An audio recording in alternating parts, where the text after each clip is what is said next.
नमस्कार दोस्तों। आज की कहानी है अजब अंदाज। अपूर्वा बहू बुटवल नेपाल से गोरखपुर अपनी ससुराल आए हुए बमुश्किल हमें 3 दिन ही हुए थे और इन 3 दिनों में लगभग 30 बार दादी अपूर्वा भाभी की प्रशंसा कर चुकी थी। अपूर्वा भाभी यानी ताई जी की सबसे छोटी बहू।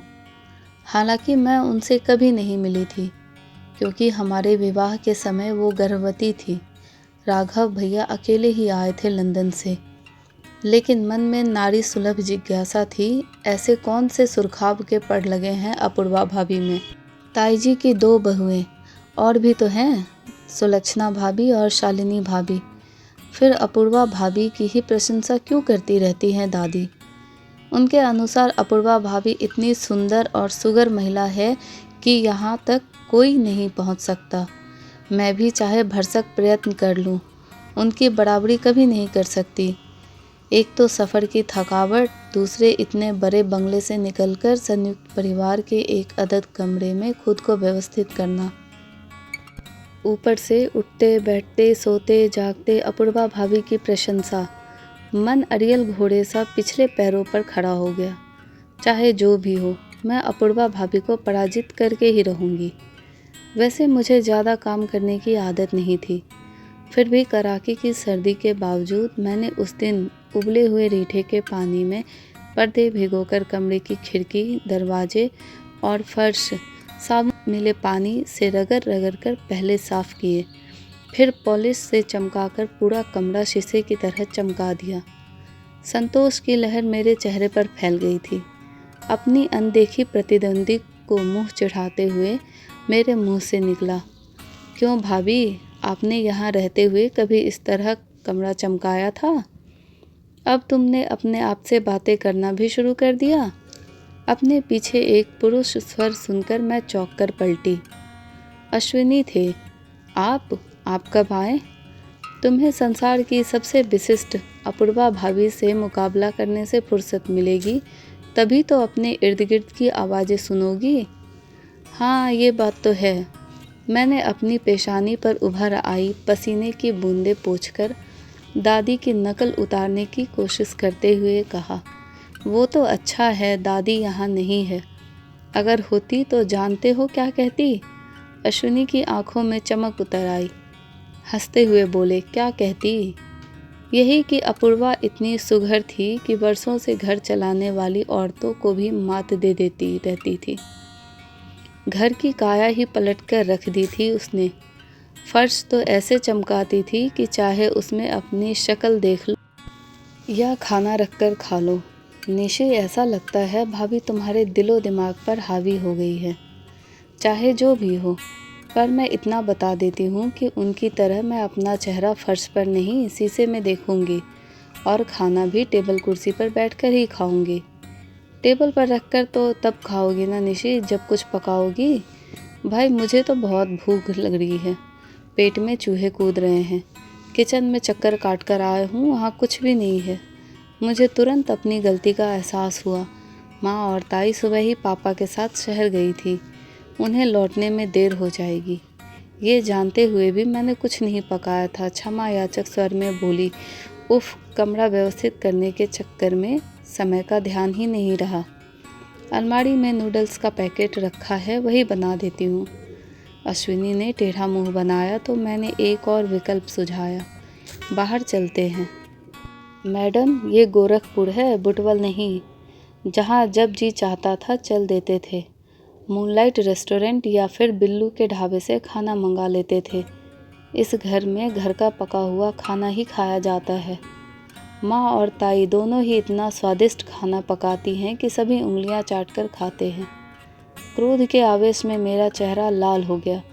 मुझे सुलगाने के लिए अपूर्वा भाभी के किस्से पर्याप्त नहीं थे क्या, जो अश्विनी ने अपनी माँ की प्रशंसा के भी कसीदे बुनने शुरू कर दिए। आखिर नूडल्स पर ही बात तय हुई। दादी की जैसे हर बात पर गिद्ध दृष्टि रहती थी। अगले दिन उन्होंने कूड़े वाली को कचरे के डिब्बे में से नूडल्स का खाली पैकेट ले जाते देख लिया। आंगन में बैठे बैठे हाथ का पंखा झुलाते हुए उन्होंने जुमला फेंका, घर में सारे साधन जुटे हैं, फ्रिज सामान से भरा है। फिर भी बहू ने नूडल्स पकाकर अश्विनी को खिला दिए। पति को खुश रखने का रास्ता उसके पेट से होकर जाता है। अपूर्वा बहू ये बात अच्छी तरह समझती थी। ऐसा खाना पकाती थी कि उसकी सुगंध ही इंसान को बेताब कर देती थी। राघव तो 2-2 सीढ़ियाँ चढ़ता हुआ किचन तक पहुँच जाता था। पति के खान पान का ध्यान रखना पत्नी की जिम्मेदारी है। शर्म से मेरी गर्दन झुक गई। ऐसा लगा जैसे दादी ने मुझे रंगे हाथों पकड़कर कटघरे में खड़ा कर दिया हो। दादी का भाषण अनवरत जारी था। वो सांस लेने के लिए एक क्षण को रुकी, फिर बोली, पति कुछ दिनों तक ही पत्नियों के आगे पीछे घूमते हैं। गर्मजोशी खत्म नहीं कि उसकी नज़र पत्नी की सुघड़ता और घर चलाने की प्रवीणता पर टिक जाती है। मर्द लोग पूरा दिन दौड़ भाग में लगे रहते हैं। घर पर भी उन्हें ये उल जुलूल खाने को मिले तो एक दिन ऐसा आएगा जब उन्हें दवाइयाँ खाकर पेट भरना पड़ेगा। मैं मन ही मन पछता रही थी, क्यों नहीं माँ की सीख मानी। हॉस्टल से जब भी छुट्टियों में मैं घर आती थी, माँ मुझे पाक कला के गुण सिखाने की कोशिश करती थी, लेकिन मैंने कभी चौके का रुख ही नहीं किया। लेकिन आज दादी के शब्दों ने मुझे तीर का दंश दिया था। उन्हें खुश करने के उद्देश्य से मैंने पाककला की पुस्तकों और टीवी चैनलों पर प्रसारित कार्यक्रमों को देख कर कई व्यंजन पकाने की निपुणता हासिल कर ली। कभी चाइनीज़, मुगलई और कॉन्टिनेंटल डिश बनाती, कभी डोसा, सांभर, इडली, वड़ा और उत्पम। अश्विनी शुरू से ही बाहर खाना खाने के शौकीन थे, पर अब उनकी भी शामें घर पर ही बीतती थी। थोड़ा वज़न ज़रूर बढ़ा, लेकिन सूखे गाल भरने लगे थे। मुझे लगा दादी बहुत खुश होंगी, लेकिन उनकी नाराज़गी जिस की तस थी। मौका मिलते ही उन्होंने मुझे घेर लिया था। बहू, इतने घी मसालों का प्रयोग करोगी तो सभी ब्लड प्रेशर और डायबिटीज़ के मरीज़ हो जाएंगे। आजकल की तेज़ रफ्तार ज़िंदगी में सेहत का ध्यान रखना ज़रूरी है। निश्चय ही दादी का इशारा अश्विनी के भरे हुए गाल और पेट पर चढ़ी चर्बी की ओर था। मन अवसाद से भर उठा। क्यों हो जाती है ये छोटी छोटी गलतियाँ मुझसे। वास्तव में मैं घी मसालों का प्रयोग ज़्यादा करने लगी थी। मेरा उदास चेहरा देखकर अश्विनी ने हंसी में बात टालनी चाही। कुछ दिन अपूर्वा भाभी के साथ रहो। कम मसालों और घी के प्रयोग के बावजूद भी ऐसा खाना पकाती हैं कि उंगलियां चाटती रह जाओगी। क्या मजाल है जो किसी का आधा किलो वज़न भी बढ़ा हो। मैंने मन ही मन निश्चय किया कि अब किसी को शिकायत का मौका नहीं दूंगी। अपूर्वा भाभी को पराजित करके ही रहूंगी। धीरे धीरे मैं थकने लगी। शरीर से ही नहीं, मन से भी थकने लगी। शरीर सूखकर कांटा हो गया। होठों पर पपड़ियाँ, आँखों के इर्द गिर्द काले गड्ढे उभर आए। हर चीज़ बेस्वाद और बेमानी लगने लगी। न ढंग का पहनती ओढ़ती, न खाती पीती। कुछ दिन तक शांति और सौहार्द का वातावरण पसरा रहा। अचानक दादी ने अपनी चुप्पी तोड़ी। अपूर्वा हम सबके उठने से पहले ही नहा धोकर पूजा पाठ भी कर लिया करती थी। हमेशा साफ सुथरी बनी सवड़ी हल्के मेकअप में नज़र आती थी। सच बहू हो तो ऐसी। दादी की शिक्षा में दम था। मैंने उनके शब्दों का अक्षरशः पालन किया। दादी खुश हुई या नहीं, अश्विनी हर समय खिले खिले रहते। एक दिन मुझे अपनी बाहों में भरकर बोले, राघव भैया कितने खुशनसीब होंगे जिन्हें अपूर्वा भाभी जैसी पत्नी मिली। अब तो मैं भी वैसा ही भाग्यवान होता जा रहा हूँ। अभी कहाँ अश्विनी जी, मैंने सर्द आह भरी। अभी तो मैं भाभी जैसी सीने पिरोने की कला में पारंगत नहीं हूँ।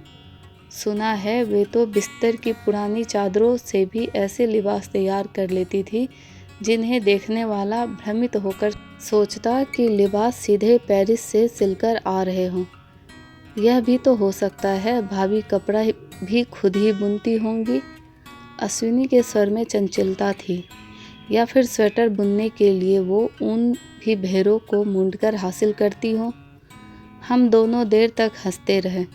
अश्विनी ने अपने दोनों हाथ मेरे कंधे पर रखकर मुझे आश्वस्त किया। दादी के विषय में ज़्यादा सोचकर परेशान होने की ज़रूरत नहीं है तुम्हें निशा। अपने सिले हुए लिबास की जगह तुम बोड़ी भी पहनोगी तब भी मुझे उतनी ही प्यारी लगोगी।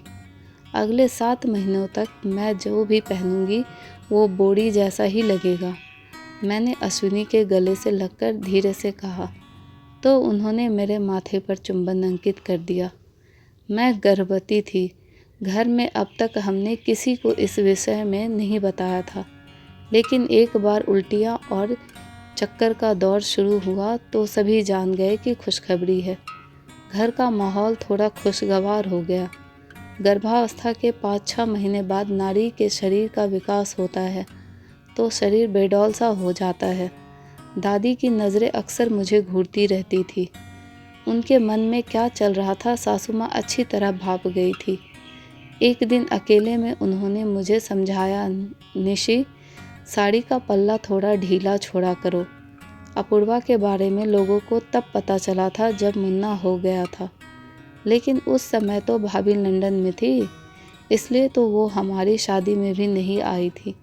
मैंने उन्हें याद दिलाने की कोशिश की तो उन्होंने मुझे सही किया। वो तो गुड़िया के समय लंदन में थी, मुन्ना तो यहीं हुआ था ना। अब दादी का भाषण शुरू हो गया। अपूर्वा ने अपने होने वाले बच्चे के लिए हर चीज़ अपने हाथों से तैयार की थी।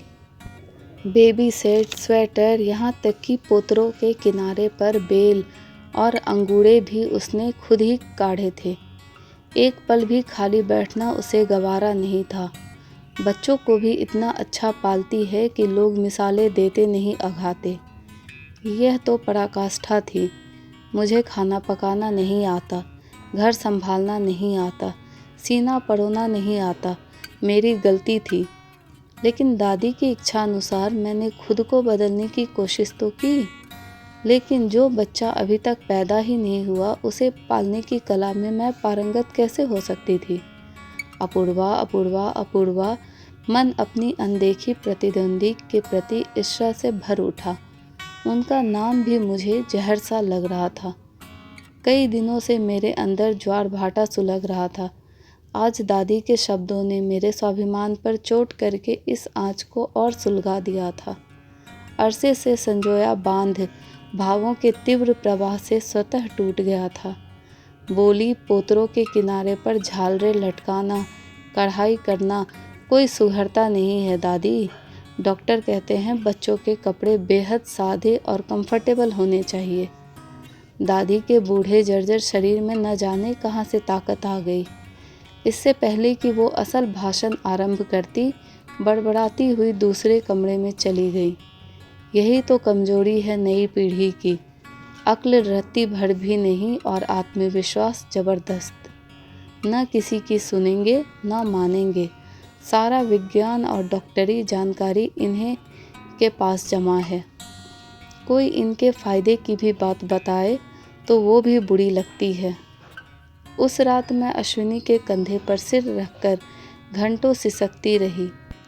अपने आंसू पोंछते हुए बोली, अश्विनी, मैं यह सब कहकर दादी का दिल दुखाना नहीं चाहती थी, पर यह ज़रूरी भी तो नहीं है ना कि हमारी भावी संतान की हर चीज़ पर अपूर्वा भाभी की अमिट छाप हो।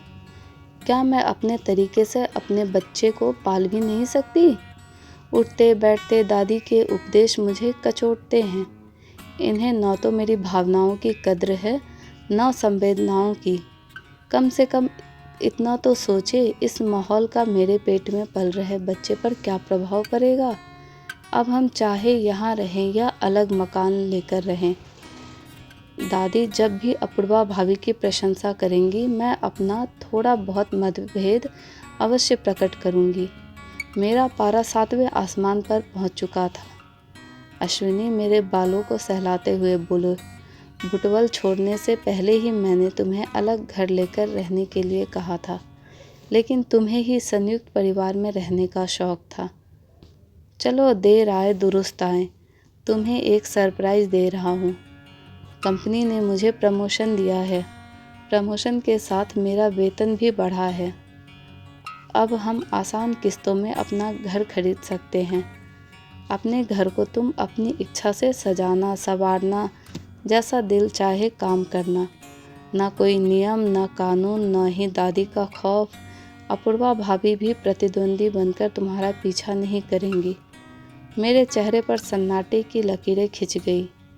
ऐसा तो मैंने कभी सपने में भी नहीं सोचा था। मैं तो इसी घर में रहकर परिवार के हर सदस्य का दिल जीतना चाहती थी, पर अपूर्वा भाभी की छाप इन सब के दिल में इतनी अमिट थी कि मेरा अस्तित्व ही सिमट कर रह गया था। हर व्यक्ति भावनाओं के धरातल पर प्रशंसा का पात्र बनना चाहता है। परिवार की वरिष्ठ सदस्य होने के नाते दादी चाहती तो मैं भी अपनी पहचान बना सकती थी, लेकिन उन्हें तो भाभी के गुणों की माला जपने से ही फुर्सत नहीं थी। माँ हमेशा कहती थी, पुराना सामान हटाया जाता है तभी नया सामान अपनी जगह बना पाता है, लेकिन यहाँ इस घर में ये सब कदापि संभव नहीं था। क्या सोच रही हो? अश्विनी शायद मेरी मनस्थिति समझ गए थे। कुछ नहीं, मेरा स्वर भीग गया था। कुछ तो है निशी, इस अवस्था में तुम्हारा यूं उदास रहना ठीक नहीं है। अश्विनी, यहाँ से जाने से पहले मैं एक बार अपूर्वा भाभी से मिलना जरूर चाहूँगी। मैं भी तो देखूँ वो आदर्श और विशिष्ट महिला कौन है। लगता है अपूर्वा भाभी का खौफ तुम्हारे दिमाग से अभी तक नहीं निकला है। चलो तब तक इंतज़ार कर लेते हैं। 2 महीने बीत गए। आखिर वो दिन भी आ गया। मेरी गोद भराई की रस्म पर सभी मित्रों और परिजनों को आमंत्रित किया गया। ताई की ज्येष्ठ बहू और मंझली बहू शालिनी भाभी बेंगलुरु से 2 दिन पहले ही मुंबई पहुंच गई थी। दोनों से विवाह पर मिली थी, इसलिए विशेष उत्कंठा भी नहीं थी। सब कुछ सहज सा दिखाई दे रहा था। मन तो अपूर्वा भाभी से मिलने के लिए अधीर था। मुझे पूरी उम्मीद थी वो नहीं आएंगी। एक तो खर्चा, दूसरे लंदन से दिल्ली तक 2 बच्चों के साथ हवाई यात्रा। बच्चे रो रो कर ही बेहाल कर देंगे। लेकिन दादी को पूरा विश्वास था वो ज़रूर आएंगी, क्योंकि इस परिवार की बहुओं को मर्यादा का पालन करना आता था। मैंने राहत सी महसूस की, क्योंकि पहली बार मैंने दूसरी बहुओं का नाम सुना था, वरना अब तक तो अपूर्वा भाभी का नाम सुन सुन कर ही कान थक गए थे। मन में उम्मीद की किरण जगी। क्या पता इनकी जुबान पर इसी तरह कभी मेरा नाम भी सुनाई दे। अपूर्वा बहू आ गई का शोर सुनाई दिया तो नज़र मुख्य द्वार पर टिक गई। एक बड़े बैग को खींचती हुई गोल मटोल बच्चों के पीछे खड़ी अपूर्वा भाभी को निहारती रह गई मैं। लगभग मेरी ही आयु की पतली दुबली और आम सी शक्ल सूरत की महिला थी वो। पहुँचते ही वो दर्जनों बाहों और आँखों के बीच बट गई। कोई कुछ कहता, कोई कुछ पूछता। कमज़ोर सी आवाज़ में वो सबकी जिज्ञासा शांत करती जा रही थी। चाय नाश्ते के बीच बातचीत का सिलसिला जारी रहा। सबसे मिलने के बाद वो मेरे पास आकर बैठ गई। शादी के बाद यह हमारा पहला घर था। उन्होंने मुझे सूचना दी। फिर दादी की तरफ देखकर बोली, हम लगभग 2 वर्ष यहाँ रहे, मुझे मालूम है। फिर कहने को हुई कि मुझे यह भी मालूम है कि जिस तरह आप रहती थी उस तरह कोई दूसरा तो नहीं रह सकता। लेकिन शब्द होठों के बीच ही अटके रहे। एक अजीब सी नज़र से मैंने उनका निरीक्षण किया। ऐसी अलौकिक और असाधारण महिला तो वो नहीं थी जिसका रेखा चित्र मैंने अपने मस्तिष्क में बना लिया था।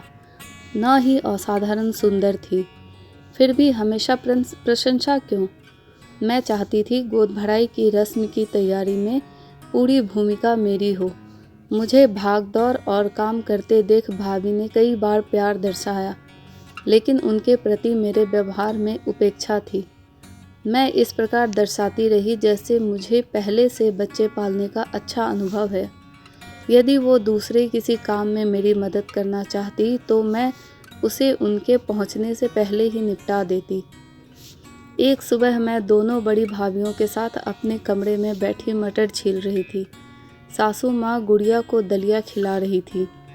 ताई आराम कुर्सी पर अधलेटी सी दादी के सिर में तेल से मालिश कर रही थी। यह रोज़ का नियम था। अपूर्वा भाभी हाथ में दवाइयाँ लेकर मुन्ना के साथ प्रविष्ट हुई तो सबका ध्यान उन्हीं की ओर खिंच गया। मौसम बदलने के कारण उनके दोनों बच्चों की तबीयत कुछ खराब थी। शाम तक सारे स्थानीय मेहमान जुड़ने वाले थे। मेरे कमरे का निरीक्षण करते हुए बोली, निशी, तुमने कमरा तो बहुत सुंदर सजाया है, बिल्कुल किसी होटल के कमरे जैसा दिखता है। मैं चुप रही। उन्होंने प्रति प्रश्न किया, ये पर्दे तुमने सिले हैं? हाँ, मैंने कनखियों से उनकी ओर देखकर उत्तर दिया। मुझे उनका बोलना जहर लग रहा था। बहुत सुंदर, जितने सुंदर तरीके से तुमने सजावट की है दूसरा कोई कर नहीं सकता। सुघरता में तुम्हारा जवाब नहीं। सुघर तो आप हैं भाभी, सर्वगुण संपन्न। ईर्ष्या की अग्नि में मेरा तन मन जल रहा था। मेरी आवाज़ भी ऊंची हो गई थी। मैं नहीं शालिनी भाभी, वो हर काम में दक्ष हैं। सीना पर पिरोना, खाना पकाना, घर बैठे बैठे ट्यूशन भी पढ़ाती हैं। मैंने हर काम श्रेष्ठतम करने के लिए अपनी जान लड़ा दी, लेकिन दादी की जुबानी मुझे सदा यही पता चला कि शालिनी भाभी हर काम मुझसे बेहतर अंदाज में करती हैं। मैं किसी भी क्षेत्र में उनसे आगे नहीं निकल सकती। तुम सोच भी नहीं सकती दादी के मुंह से ये सब बातें सुन सुनकर मेरी क्या हालत होती थी। अपूर्वा भाभी का चेहरा कंधे तक लटक आया। चेहरे पर बेचारगी के भाव तीर आए। मुझे अंदाज़ा है, बहुत अच्छी तरह अंदाज़ा है। मैं सपने जैसी अवस्था में बड़बड़ाई। मेरी नज़र शालिनी भाभी से टकराई। मटर छिलते हुए उनके हाथ रुक गए। असमंजस की स्थिति में वो अपूर्वा भाभी के चेहरे पर उतरते चढ़ते भावों को निहारती रही। फिर जैसे दादी के मंतव्य को समझने का असफल सा प्रयास भी किया था उन्होंने। अचानक उनके मुंह से शब्द फूट पड़े, भाई मैंने तो खुद को कभी प्रशंसा के योग्य समझा ही नहीं। मैं ब्याह करके आई तो दादी हमेशा सुलक्षणा भाभी का ही गुणगान करती रहती थी। हमेशा कहती, सुलक्षणा जैसी सुसंस्कृत, सुघड़ और गुणी महिला दूसरी कोई हो ही नहीं सकती। वो नाम से ही नहीं, स्वभाव से भी सुलक्षणा है। हम तीनों बहुओं की नज़र एक दूसरे से मिली और बड़बस हंसी छूट गई। सासू माँ और ताई भी हमारी हंसी में शामिल थी। उम्र में चाहे वो हमसे बड़ी थी, पर थी तो दादी की ही बहुएं। मैं खुश थी कि मेरे बाद भी जो नई बहू आएगी वो मेरा अनुसरण करने में भी एक समय तक जद्दोजहद करेगी, लेकिन किसी भी क्षेत्र में मुझे पराजित नहीं कर पाएगी और फिर एक दिन अच्छी गृहस्थिन जरूर बन जाएगी। शायद दादी का यही उद्देश्य था कि नई पीढ़ी की विवाहित लड़कियां भी कुछ गृहस्थी के काम सीख ले। कितनी सही सोच थी, लेकिन अंदाज बहुत अजब था। फ्रेंड्स, अगर आपको ये कहानी अच्छी लगे तो वीडियो को लाइक, कमेंट और मेरे चैनल को सब्सक्राइब ज़रूर कीजिए। Thank you.